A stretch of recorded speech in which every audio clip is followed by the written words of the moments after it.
This is my Nearpod account that I have, and I created several quizzes with Laura Hollis, my partner. She's the other ELA teacher for 6th grade.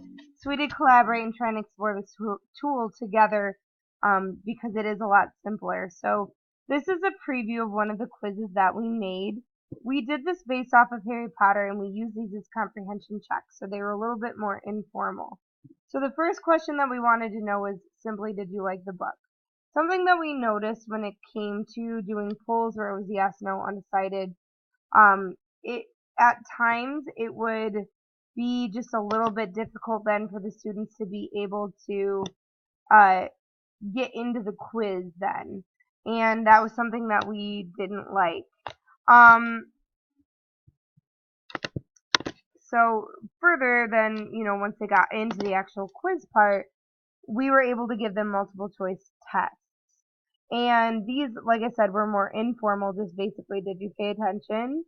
You can see that we just did it based on some of the details in the book, characters, etc.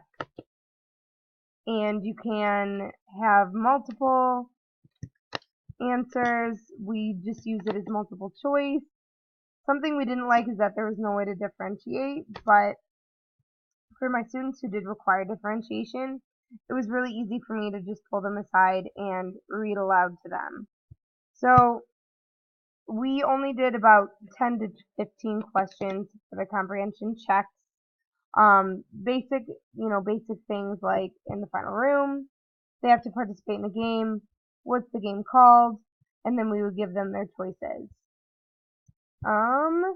So yeah, it was pretty easy, and my account, we just did the free one, and when you go to your library, you can see all the ones that we use. It also tells you how it's going to start.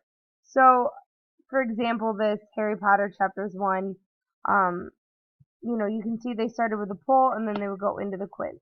There are multiple quizzes of the same thing because you have to copy them. They only allow 30 students in there per session. So if you click on this, it says duplicate, and then you're able to do that.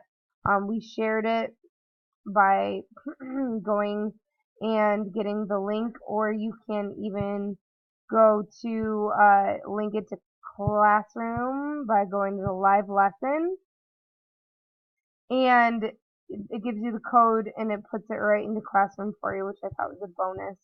We really like this portion. When a student takes this test, their name comes down here, their score, and if they got it correct, the actual question correct or not, came up here, and then their classroom overall would show up over here. So what percentage were they receiving, or what percentage was getting the answer correct. So we could see that all the kids were getting question 5 incorrect. We could go back and say, alright, there was obviously a disconnect, maybe it wasn't phrased correctly.